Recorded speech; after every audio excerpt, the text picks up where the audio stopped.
ఎందుకో అవతల మంచి లోపాల గురించి మాట్లాడమంటే పొలోమంటూ వచ్చేస్తారు కొందరు. వాళ్ళ బరువు నువ్వేమన్నా మోస్తున్నావా లవ్ గురించి మాట్లాడడానికి?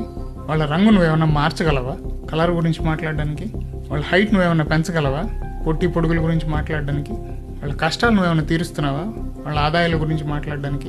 వాళ్ళ పుట్టుక నువ్వేమన్నా మార్చగలవా కులాలు గోత్రాల గురించి మాట్లాడడానికి? కాదు, నీకు వాళ్ళ గురించి ఏం తెలుసని, ఎంతవరకు తెలుసని ఇంత మాట్లాడుతున్నావు, ఇంత జడ్జిమెంట్లు పాస్ చేస్తున్నావు? ఒకసారి నువ్వు ఎప్పుడన్నా అద్దం ముందుకు పోయావా?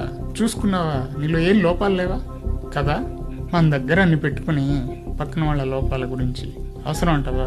మాటలు ఏముందిలే, నలుగురు మధ్యలో ఉన్నప్పుడు 100 మాట్లాడతాం, కానీ ఆ 100 మాటలతో ఒక్కరిని కూడా బాధ పెట్టకుండా మాట్లాడడమే సంస్కారం. అది ఉంటే నీతో ఎప్పుడు నలుగురు ఉంటారు, అది లేకపోతే నీతో ఎవరు మిగలరు. ఒకవేళ ఎవరన్నా ఉన్నా కూడా అది వాళ్ళకి నీతో అవసరం ఉన్నంత వరకే. ఇలాంటివి లావు పొట్టి పొడుగు సన్నం కులం గోత్రం whatever so and so ఎక్కిరిచ్చేవాళ్ళు అంటారు చూసారా, అది